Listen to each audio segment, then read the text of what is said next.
You spend $8 on a Pinarello. The dealer cuts your steering tube short, shorts you on your handlebar parts, and when you stand up to the dealer, Pinarello promptly blacklists you and you have to go to court against Pinarello to actually just have your case heard.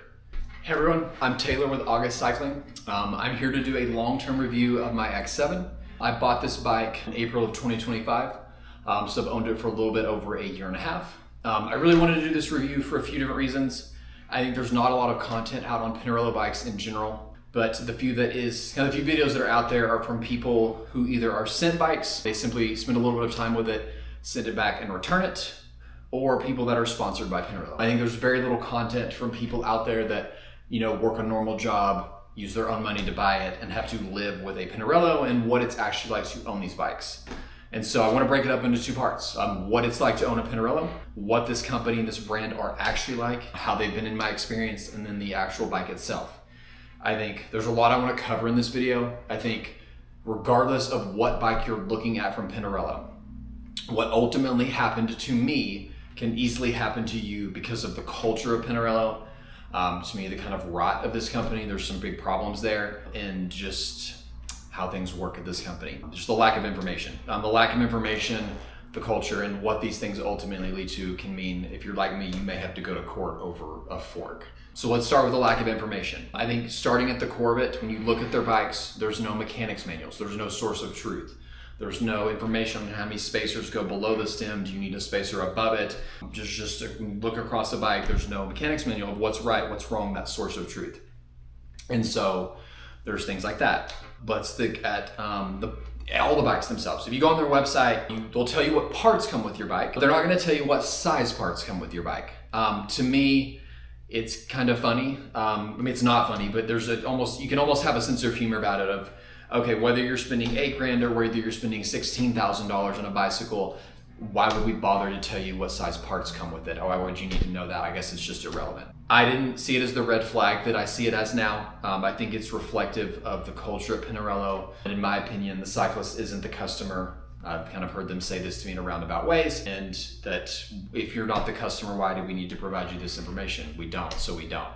You're dependent on dealers for it, assuming they even have better access to it. I don't know that dealers have that much more information than the consumer does. And then, so for example, but even taking it further, let's look at the handlebar width on their page. This one I actually find just funny. I'll put an overlay in that they can't even get handlebar width right, that they're just that dumb that they can't even get handlebar width on their website right. So looking at their one piece that comes with this bike, it'll say like 110/42, for example. Well, this bar has a 4-degree flare and it only says measured end to end. Are we measuring up here or are we measuring down here? I don't know. They can't figure that out. I don't know how many people at this company actually ride these bikes. To me, if you rode these bikes, wouldn't someone in the company have flagged that's a problem? I don't know. But to me, it's just funny that they can't even get that one right of handlebar width. But mechanics manual, what parts it comes with, the actual parts themselves, these lead to profound gaps in information that have pretty big knock-on effects. And so let me go into what happened with me. So hopping into the experience of dealing with Pinarello. I lived in a city at the time, back in April, that did not have a Pinarello dealer. So I drove to Dallas, Texas to test drive the bike there. I'm gonna grab some spacers here because I want to show the way the bike is supposed to come to you, at least this bike, is with, sorry, these are a little awkward, is with 3 spacers and a steering cap below, and 3 spacers above. This is a little bit of an odd setup. The dealer in Dallas told me you could take it all the way up. So 6 spacers and a steering cap, so 7 centimeters below the stem. For most modern carbon steering tubes, that's incorrect. You could take it up 1 more. You normally have 5 centimeters below. And so by default it does 4, you should be able to take it up 1 more. Again, no mechanics manuals, no information. This is how misinformation happens. Every dealer I've talked to says that. I don't know why they say that, but they do. Ironically, except the dealer I bought from. I kind of shopped around. I bought from a dealer that has a bit of an online presence. I'm not going to name that dealer, at least at this time. I'm done with that dealer. This is ultimately a problem with myself and Pinarello. I'll kind of get into the problems here in a minute, but I'm really just going to focus on Pinarello. They play dumb. They act like they can have a name printed on a bike, and that we're not going to stand behind our product. We're going to deflect to our dealers, but that's really not how selling a consumer product works. So I order the bike. In the process of ordering, I told him, based on my fit report, that my handlebar width was a 40, so meaning a 40 at the hoods. He said, okay, the carbon fiber one-piece stem this comes with, they don't make in that size. I said, okay, right, I can't prove him wrong. There's no information on the website, so you trust your dealer. So we're gonna swap some parts out and he credited it back. I'll elaborate on this problem a little bit later on. So we get the bike. I notice it's cut short. The bike's there. I think, well, maybe let's just ride it and let's see. Ultimately, pretty quickly realizing I'm not the most flexible guy. It's $8,000. I want my spacer. It was my choice. I did not authorize it. Long story short, in talking with the dealer, his only solution was $850 more bucks. He wouldn't meet me halfway. He wouldn't split it, nothing. $850 more bucks. I said, okay, I'm not paying that. I'm not paying for your mistake. I reach out to Pinarello support, going back with them. I'm gonna read the email from my phone, but I'll put in a screenshot from it. Point blank asking them, getting to the point of, if I'm not able to work something with this shop, are y'all able to offer any support here? Because their initial answer was just work it out with your dealer. So we're not, if y'all aren't able to help me, this was an $8,000 bike. Chris at Pinarello responded, hi Taylor, this would be handled through our dealers. Let us know if you have any other question. Cheers. I thought this cannot be true. This is so expensive. This is surely not. The joke's on me. I reached out to executives of this company on LinkedIn. I sent emails. I reached out to reps, anyone I could find, and never got a response. I learned the hard way that this is how Pinarello is. They deflect to the dealers. They don't stand behind their products.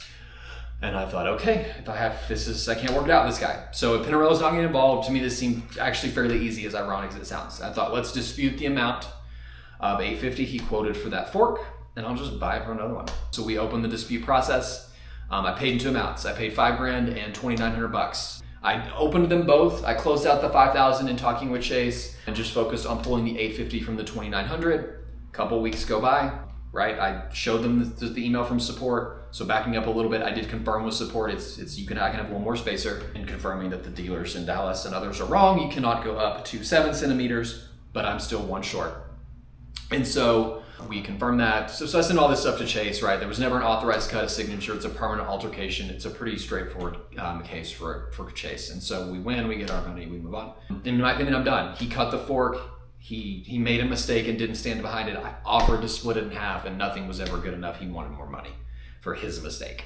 So I call a different dealer, another one in Dallas, just said, hey, I need to order a new fork, blah, blah, blah, silver X7. They said, cool, let's look into it.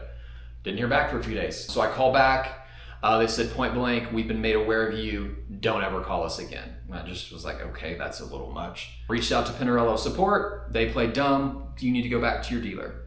So I call my dealer. I find out my bike and my serial number have been marked as stolen. I'm blacklisted within the Pinarello database. This is a Pinarello-owned database. So Pinarello, as you just saw, told me point blank, we defer to our dealers. We are not going to help you, but they will very much blacklist you if you have the nerve to stand up to a dealer. Now, the story this dealer told was that Stripe told him he lost the full $2,900 in the dispute process. He did not. I was charged back the difference. So I believe it was $2,000. So it was about $2,099. That's not correct. So it was $2,899 total. So it would have been about $2,450, $2,439, $49. I'm terrible at math in front, but you get the point. The difference was charged, and I provided my bank statements to Pinarello showing I was only charged, I'm doing $450, the $850. And so it was $2,099. And so I was charged back. I provided the bank statements to the dealer, to Pinarello. It did not matter. I could not do right. The dealer could do no wrong. From there, I kind of went back and forth. I didn't know what to do. So I talked to a lawyer. I wanted my serial number unmarked as stolen. I have provided bank statements. I'm kind of at a wall. Pinarello is playing dumb, but very much involved in this process. Hence why I'm not talking about, really not naming the dealer, I'm talking about Pinarello. And so I sent Pinarello a demand letter. They, of course, ignored. If a lawyer ever tells you to send a demand letter, that is terrible advice. Do not listen. They are useless, just in my opinion and experience. And so I kind of let it go from there. I don't really want to spend that much money on a fork. So some time goes on. I go to a new bike fitter, so a second bike fitting, and he's like, you send him my old report. He's like, I clocked your first fitter clocked your handlebar width at a 40, and I've got you to 42. You're on a 36. Is there a reason why? I said, no, I told the dealer point blank I needed a 40. He said, they don't make it in that size. He's like, this is a 36. So again, see above, lack of information. This leads to a lot of problems. I've since fixed the handlebar, so that's why they're looking. If you're wondering, that doesn't look like a 36, it's not. I've since gotten wider ones. So in the process of swapping, he credited some of it back. And so the aluminum stem is $125. The aluminum bars are $125, $250. That's the retail price. For the carbon fiber one piece this is supposed to come with, it retails for $950. So there's a $700 difference there. He credited back $300. That leaves a $400 difference that I don't know where it went. I don't know if Pinarello has a standardized process for credits like that. I don't think they do. They're not professional. They can't even put a stem length on their website. Why would they have that much documentation? And so I then started calling around about forks again. Let's get some information. We're getting shorted there. Let's get some information on forks. My dealer quoted me $850 for the fork. The correct retail value or normal one is $600. That includes dealer markup. So when confronted on his mistake, he rubbed salt in it, and his only solution was to just mark it up 20% more just to add insult to injury. This put me in a bit of a corner where I really had to start asking myself, this brings in the questions of this dealer's ethics into question. Did he not know how to measure handlebar width? Maybe. There's a lack of information. Maybe he didn't. I had to call 5 dealers alone to figure it out. Detouring a little bit there, that most dealers don't have one on the floor, and I don't think they actually have that much more information. And so I had to find one who had one on the floor and go measure and tell me what the width was. So back to the dealer. Did he not know? I don't know. I just think it's a question I have to ask, or did he see an opportunity to skim some money off the top? I start to lean over time more skimming money off the top. I think when confronted on a mistake, you've screwed someone's bike up, and I'm saying to you, can you please, I'll split it. I'll pay half. And even that wasn't good enough. You still jack the price up. It's very easily, he was skimming money off the top. Whether Pinarello realizes it or not, by trying to play dumb and deflect and hide behind, we don't talk to the dealer's our customer, not the cyclist. They've created an environment where this can happen, right? It doesn't, I can send bank statements, I can send a demand letter, I can do all of these things, and it's irrelevant. I'm not the customer. Who cares? Who cares if you got stolen from? He's not our problem. Even though, in my opinion, that's not how it works. Your name's on the bike. You have profited off of the sale of this bike. But from there, I talked to a different lawyer. He said, go to small claims court where you live, tell them the story, get a judgment for parts, things like that, what it would cost to make you right. And I did. So I went and took Pinarello to small claims court. He said they're not going to show up. They didn't. And so you win by default. So everything he's kind of telling me throughout this is exactly what happened. He said, what you're going to do then is go to California where their registered agent is. And you're going to transfer that judgment over. It's a pretty straightforward process. You fill out your forms, you file them online, pay the fees, bada bing, bada boom, your judgment's accepted into California. So a week ago from the time of this recording, that judgment was accepted into California. I had him reserved. So what was once a judgment in Texas where they thought they could blow it off is now, it's very much at their doorstep and a clock is ticking. So the phone started ringing and I'm excited, finally. I'm gonna talk to somebody at this stupid company and get my voice heard. Again, he was not nice. He was very much a product of Pinarello. He said point blank on the phone, I don't even know how you got a judgment against us. You're not our customer. I cannot stress this enough. Every person at this company I have talked to has repeated to me, you, the cyclist, are not the customer. I'm gonna detour just a little bit here. This is the video I wish had been out from a normal person riding this bike. I wish I would have known that at the culture of Pinarello, something is rotten, something is wrong. This is a company that charges a premium for bikes. The cyclist is not a priority. They will not stand behind their products if something goes wrong. I'm not asking you to feel sorry for me. I'm making this video because I want people to understand kind of the nightmare I'm just still trapped in over a stupid fork and just parts of I want my serial number unmarked as stolen. I haven't done anything wrong. You gave me no choice except to dispute, and that was the only choice I had. Why am I rolling over?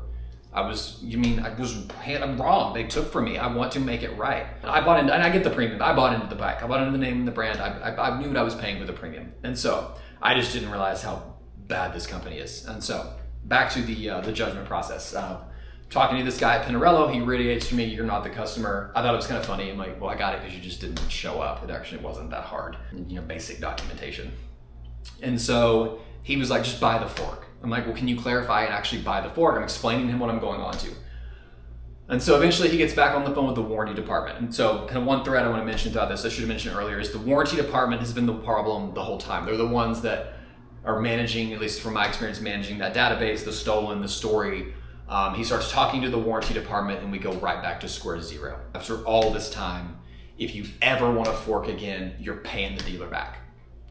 I said to him on the phone call, I think the dealer could have shorted me. Maybe he got it wrong, maybe he's stealing.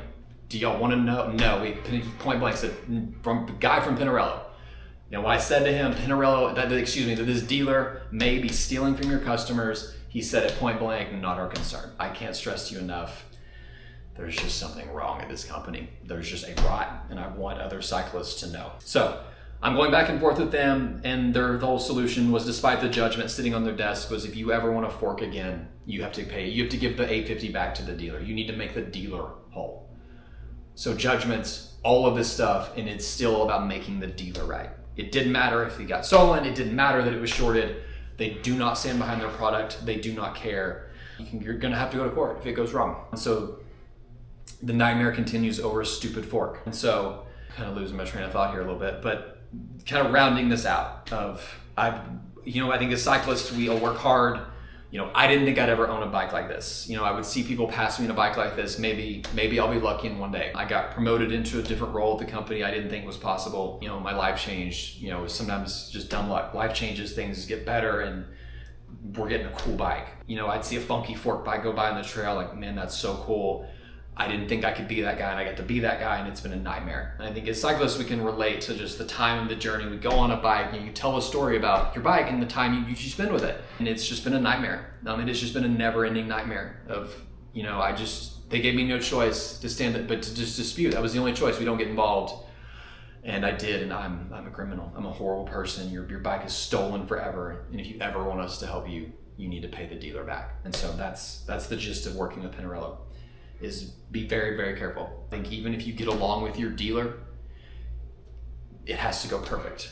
Just anytime you have to deal with the warranty department, find any Pinarello owner that's dealt with the warranty department, you're probably talking to someone that doesn't buy Pinarellos anymore. There's a problem with Pinarello overall, but there's a particular rot and problem at the warranty department. There's just something toxic about that part of the company. And so that's been my journey, as it went wrong, and I had to go to freaking court with Pinarello, and they're still just whining a story about how the dealer, they're clutching their pearls for the dealer. So I've probably belabored that point, but I can't stress it enough. Be very careful. This company does not stand behind their products, and they charge a premium.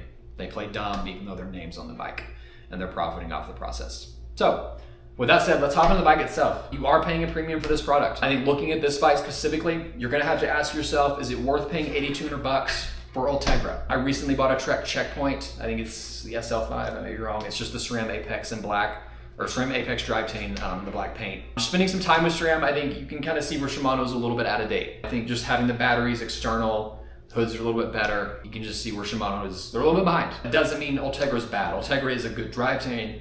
You can just kind of start to see where I think their market position allows them to be a little more complacent than a company like SRAM. I'm not here to rehash the whole SRAM Shimano debate. That's just something that's kind of arisen when I think about, I wrote a big fat check for this bike, and would I do it again? I kind of shop around. Let's talk about kind of the endurance bike experience. I think it's endurance and geometry only. This is a very, very stiff bike. I think if you live somewhere with smooth road surfaces, that's fine. If you want a stiff bike, that's great. You're gonna get it. It was true, I do have Princeton wheels on this. They're gonna be stiff in their own right. It was true with the wheels it came with.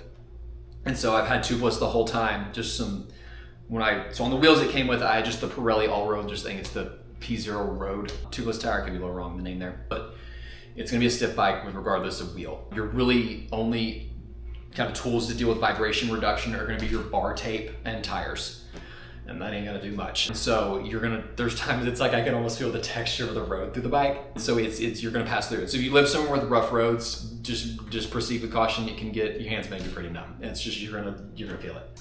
And so I think it ultimately comes down to what you're paying for. I think you're paying paint and a name, but I think most of your big bike companies have caught up paint-wise. Trek has Project One, other companies, even Canyon's kind of coming out with some custom stuff. And so they're not a market leader there. The quality of the paint's kind of weird. I don't know if it'll show up in the video, but you can see it, there's a little bit of a shine here. The matte paints get a little bit shiny. I've never had a different company's matte bike, maybe that's true, but the paint, I don't know how long it's gonna hold up. If you look online, I think paint issues can be a little bit common with Pinarello.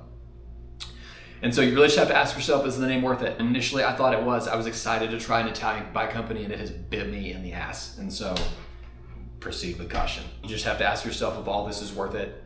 Even taking out, again, my case is extreme, but if you take all that out, is it worth it? That's the question I think you have to answer. I would go and test drive one if you're really adamant about buying one. I would not go touch this company with a 10-foot pole, but I would go and I would test drive one if you can find a dealer that keeps them on the floor. Sometimes if you ask a Pinarello dealer about them, you may get an eye roll. I don't think they're actually that much friendly to dealers at the end of the day. There is one quirk with this bike. Like all bikes do this, but like if you lift it, it's kind of not doing now, but like I've never had a steering tube, there it goes. And so if you slightly like, you're trying to eat a gel or a bar, sorry for the tire noises, these just immediately fall over. My Trek doesn't, I mean, all bikes will fall over. I don't know if this is a Pinarello quirk, they just always want to immediately slam. There's something here that doesn't want to stay balanced. It seems to be, in my experience, a weird Pinarello quirk. Take that, that's just 2 cents of spending time with it. Take that as you will. Okay, I think that's kind of rounding it out overall. Do you want to pay a premium for an Ultegra bike, knowing you may go to court? So when it goes wrong, it can go very wrong. Again, this is not a company that stands behind their products. They hate cyclists, in my opinion. I have a judgment to approve it, because really at the end of the day, even I was still willing to buy a fork when I had the money from the dispute. This is a phone call issue. This would have easily, to me, if you're a company that charges a premium, okay, we're gonna look into it. Okay, the dealer cut it without permission, get the customer on the phone. Let's get you a new fork, patch it on the back. We wanna have you a part of our brand. Hopefully keep this person paying a pretty good markup on these products.